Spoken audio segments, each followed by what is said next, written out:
All right, breaking news for Spurs fans, for NBA fans in general. Bad news: the Spurs, Victor Wembanyama has a left calf strain. MRI confirmed that today, and he will be reevaluated in 2 to 4 weeks. So it's sad that he'll be out for this extended period of time. They are taking the cautious side as strains can sometimes lead more to, or actually, it's tightness. I'm actually not 100% sure, but that can obviously lead to an Achilles tear, which you don't want, which is one of the worst things you can have. But no, it has been diagnosed with a left calf strain. And the Spurs are already like down a couple of players. So they're down Stephon Castle, who was injured with a hip injury in the last game against the Kings. Dylan Harper is already out, has been out on the past couple of games and will continue to be out for the foreseeable future with his calf strain. So it's not looking good for the Spurs in the sense that they have some configurations to do. Um, they had a good start to the year. Obviously, when Wembanyama is not playing, the Spurs are a much different team. But Fox is finally back, so that will definitely help, at least on the offensive end, getting that production from another star. Defensively, we still have Luke Cornett, who is a really good backup center. Is not the same as Wemby. I think for the Spurs, it's really important that these next 2 weeks, next 3 weeks, wherever Wembanyama's, however long he's out, if they can just go around 500, then I think that will be good enough, right, to keep you afloat in the Western Conference, a really tight Western Conference at that.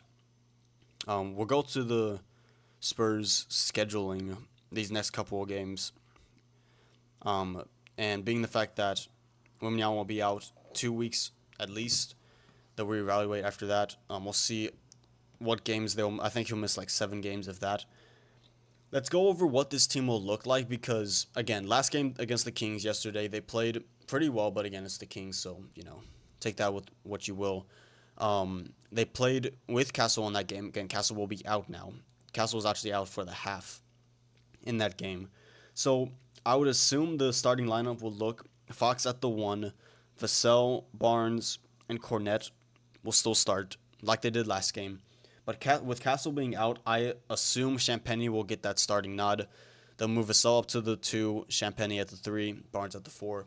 But Champagny did start a couple games this year before players got healthy again.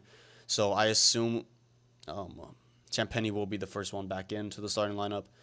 But looking at the bench now, this is tough because you're already out your backup point guard, Dylan Harper. And Castle wasn't even a true point guard. He was more like a combo guard. And now we don't have him. So when Fox is not out there, we need another point guard to take those reps. And I'll tell you who I think the Spurs should go to in a minute. But it's tough because you're out Dylan Harper and Stephon Castle. And throw on top of that, Jordan McLaughlin is actually out with a hamstring injury. So really thin at the guard position for the Spurs. I think KJ obviously will come off the bench, get good minutes. He did in the last game. He's been getting 6-man minutes throughout the whole year. Jeremy Sohan is someone who should get way more minutes now, especially. I feel like Mitch Johnson really didn't use him well in the 2 games against the Warriors. He'll definitely need to get more minutes now.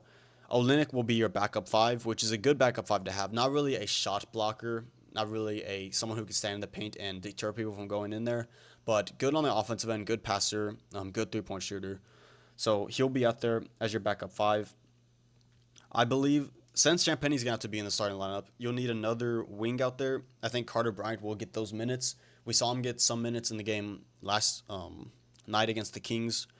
So I think Carter Bryant will get some minutes. He'll probably get the least minutes out of everyone, but he'll be the other wing that the Spurs maybe give 10 minutes to, 6 minutes to. Now the backup point guard spot, because again, you have De'Aaron Fox, who's your really true point guard. You have Dylan Harper, your backup, but he's out. Stephon Castle, your combo guard, who would take those point guard minutes when Fox wasn't out there. He's out. So the Spurs, and they don't have Jordan McLaughlin either, who was getting minutes in the earlier part of the year. So the Spurs really have 2 options. They can go to Lindy Waters, who's kind of fallen out of the rotation the past couple of games. A really good 3-point shooter, but really not a point guard. But there's also David Jones-Garcia, and I think this is a good opportunity for the Spurs to get David Jones-Garcia some minutes. He looked really good in the Spurs summer league. Was the MVP, I believe. No, he wasn't MVP. He was close to being MVP. He was first team summer league. I think Kyle Filipowski was MVP, so I stand corrected. But he should get some minutes. Shows really good signs of being a slasher. Really not that quick, but really smooth with the ball in his hands. Has shown playmaking ability. I think they should give him some minutes, especially with Harper, Castle, and McLaughlin out, at least in this next game. I would assume Waters gets some minutes there. I would assume David Jones Garcia would get some minutes there. He's actually like a point guard, whereas Lindy Waters is not. So I think that's what the Spurs will look like these next couple of games, at least without Castle, Harper, and Wemby, which really sucks. The next couple of games. So if Wemby were to miss 2 weeks from today, that would be basically all of November. So we would miss the next 6 to 7 games, which goes as versus the Grizzlies, at home versus the Hawks, and then we go on a 4 game road trip at the Suns, at Trailblazers, at the Nuggets, which I believe both of those are NBA Cup games, at the Timberwolves, and then back home against the Grizzlies. And at that time, Victor Wembanyama will probably be reevaluated and decide whether it's better for him to come back now if he's good, or to wait a little longer just to be sure. But in those 7 games, you have Grizzlies and Hawks, and Grizzlies and Hawks will be no pushovers. But you're at home. You need to win those games if you're the Spurs. They need to figure it out. Just hold on tight without Wemby, without Castle in these next 2 games against the Grizzlies and Hawks. Then you go. This is a tough part of the schedule. At home against the Suns, at home against the Trailblazers, at Nuggets, at Timberwolves. At Suns, we already have proven that we did not beat the Suns in our last outing. Wemby had a terrible game. Wemby obviously won't be in this game, but the Suns are no pushover, and that's going to be a tough game. I would need the Spurs to win one of the Suns or the Trailblazers game. You need to win one of those. And then at Nuggets and at Timberwolves, honestly, you could drop both of those, and they'd be understandable without Wemby, without Castle, possibly without Harper. You drop both of those, and then you try to beat the Grizzlies again. If you can do that, you go about 500 in these next 7 games. And again, if the Spurs do that, I would be happy as a Spurs fan. Yeah, it wouldn't be ideal, but again, it's not ideal. Wembanyama is missing time with this injury. So it's just tough news as a Spurs fan, as an NBA fan. Hopefully Wembanyama is healthy. Hopefully they're just taking the precautious side, which they should be with someone like Wemby, with any NBA player, honestly. So let me know down below what you think the Spurs starting lineup should look like. What do you think they will go with? And how are they going to solve this backup point guard spot in these next couple of games without Castle, Harper, McLaughlin?